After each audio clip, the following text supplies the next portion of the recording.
മറ്റൊരു വാർത്തയിലേക്ക് പോവുകയാണ്. തിരുവനന്തപുരം ചെന്തിട്ട ജംഗ്ഷനിൽ രോഗിയുമായി പോവുകയായിരുന്ന 108 ആംബുലൻസ് ബൈക്കിലിടിച്ച് 2 പേർക്ക് പരുക്കേറ്റു. ഒരാളുടെ നില ഗുരുതരമാണ്. 2 പേരെയും മെഡിക്കൽ കോളേജിൽ പ്രവേശിപ്പിച്ചിട്ടുണ്ട്. തിരുവനന്തപുരത്ത് നിന്ന് എസ് വിനീഷ് കുമാർ വിവരങ്ങൾ നൽകും. ഞാനിപ്പോൾ നിൽക്കുന്ന ഈ ചെന്തിട്ട ജംഗ്ഷനിലാണ് അല്പസമയം മുമ്പ് അപകടമുണ്ടായത്. ആംബുലൻസ്, അതിവേഗത്തിൽ വന്ന ആംബുലൻസ് ട്രാക്ക് മാറി റോങ് സൈഡിലേക്ക് കയറുകയും 2 ബൈക്ക് യാത്രികരെ ഇടിച്ചു തെറിപ്പിക്കുകയും ചെയ്യുകയായിരുന്നു. 2 പേർക്കും പരിക്കേറ്റിട്ടുണ്ട്. ഇതിൽ ഒരാളുടെ നില അതീവ ഗുരുതരം എന്നാണ് ഇപ്പോൾ നമുക്ക് ലഭിക്കുന്നൊരു വിവരം. എന്തായാലും ഈ 2 ആളെക്കുറിച്ചും ഇത് ആരാണ് എന്നുള്ളതിനെക്കുറിച്ച് അവരെ പേരോ മറ്റു വിവരങ്ങളോ എന്തായാലും ലഭ്യമായിട്ടില്ല. ഉടൻ തന്നെ ആംബുലൻസിൽ അവരെ യഥാസമയം മെഡിക്കൽ കോളേജ് ആശുപത്രിയിലേക്ക് കൊണ്ടുപോയി. ഇപ്പോൾ മെഡിക്കൽ കോളേജ് ആശുപത്രിയിൽ ചികിത്സയിലാണ്. ഒരാളുടെ നില അതീവ ഗുരുതരം എന്ന് തന്നെയാണ് ഇപ്പോൾ നമുക്ക് പോലീസ് പറയുന്നത്. ഒപ്പം തന്നെ ഇവിടെ ഉണ്ടായിരുന്ന, ഈ അപകടം നടക്കുമ്പോൾ ഇവിടെ ഉണ്ടായിരുന്ന ഒരു വ്യാപാരി നമ്മോടൊപ്പം ചേരുന്നുണ്ട്.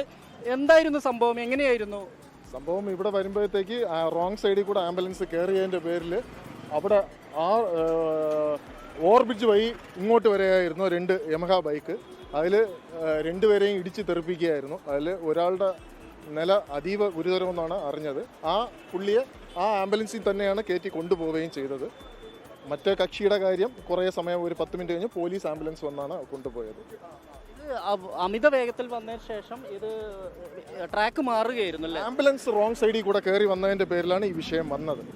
ആംബുലൻസ് റോങ് സൈഡായിരുന്നു, സിഗ്നലിലായിരുന്നു. സിഗ്നൽ വണ്ടി മൂവിങ് ആയി തുടങ്ങുമ്പോഴാണ് ആംബുലൻസ് റോങ് സൈഡിൽ കൂടെ കയറിയത്.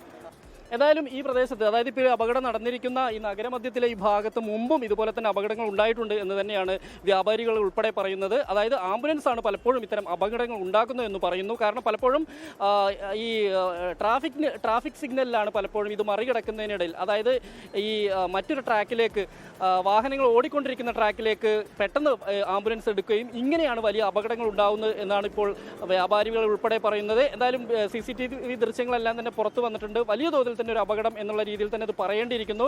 എന്തായാലും ആ നടുക്കത്തിലാണ് ഇപ്പോഴും ഈ നഗരത്തിലുള്ള, ഈ പ്രദേശത്തുള്ള ആളുകൾ. അതാണ് അപകടത്തിന്റെ കൂടുതൽ വിശദാംശങ്ങളാണ് വിനീഷ് കുമാർ നൽകിയത്. ലോകത്തെവിടെയായാലും ഏത് സമയത്തും 24 വാർത്തകളും ഓഗ്മെന്റഡ് റിയാലിറ്റി പാക്കേജുകളും എക്സ്പ്ലെയിനറുകളും വിശദമായി കാണാൻ ഞങ്ങളുടെ YouTube ചാനൽ നിങ്ങൾക്ക് സബ്സ്ക്രൈബ് ചെയ്യാം.